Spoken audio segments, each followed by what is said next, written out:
আসসালামু আলাইকুম রহমতুল্লাহ। বন্ধুরা, আজকে অনেক বড় একটা রুই মাছ কিনলাম। সেটা এক কো- 1 কেজি 300 গ্রামের মতো হলো। অনেক বড় মাছ। যেই সংসারে লোক সংখ্যা কম, আসলে এত বড় মাছ কেনাটা ঠিক না। মেহমান অতিথি হলে সেটা ভিন্ন কথা। অবশ্য বাংলাদেশের প্রেক্ষাপটে এটা অবস্থা।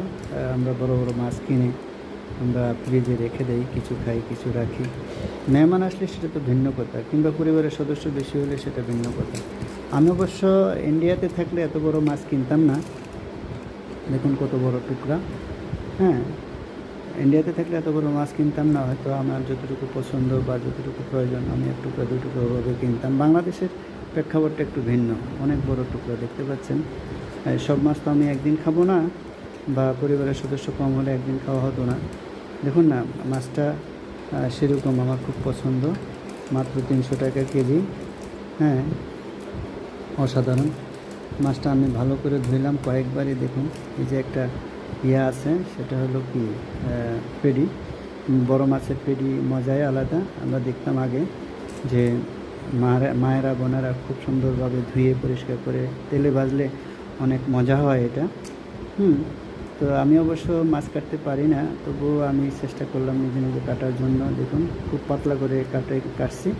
অবশ্য মহিলারা ভালো করে কাটে, অনেকে মহিলাদের উপর নির্ভরশীল, কিন্তু আমি নিজে নিজে কাটার জন্য চেষ্টা করলাম। কোনোটা মোটা হয়েছে, কোনোটা চিকন হয়েছে। যাই হোক, আমি নিজের মতো মাছ কিনলাম এবং নিজের মতোই কাটলাম। অবশ্য মাছটাতে দেখুন ডিমও হয়েছে, অনেক সুন্দর ডিম। সেটা ভাজলে আশা করি খুব মজা হবে। হ্যাঁ, এটা হলো রিজিকের মালিক রাজ্জাক। আমার হয়তো কিছু মতে আছে আজকে এত বড় একটা মাছ কিনা এবং সেই মাছটা আমার খাওয়া। আমার রেখে রেখে খেতে হবে। যদি আমার পরিবারের সদস্য এখানে বেশি থাকতো তাহলে হয়তো সবাই মিলে খেতাম, সেটা একটু ভালো লাগতো, ভিন্ন রকম লাগতো। আর সবাই মিলে খেলে মজাই আলাদা। ডিম হয়েছে দেখুন। অবশ্য মাছ ধুয়ে, ভালো করে ধুয়ে যদি ফ্রিজে রাখা যায় তাহলে আর ফ্রিজ থেকে বের করে কেবল একটা ধোয়া দিলেই চলে। আমরা কি করি, অনেকেই মাছ, এই যে আমি পশম কাটতে গিয়ে দেখুন মাছটা এভাবে ছিলে গেছে।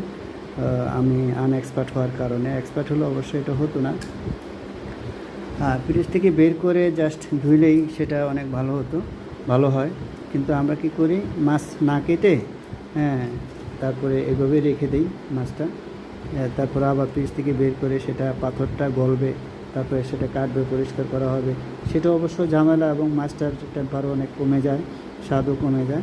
তো আমি কি করি, আমি মাছ ভালো করে কেটে পরিষ্কার করে চারপাশ ধোয়া দিয়ে পরিষ্কার করে লবণ টবণ দিয়ে ভালো করে ধুয়ে কিছু খাওয়ার জন্য রেখে দিই। বাকিটা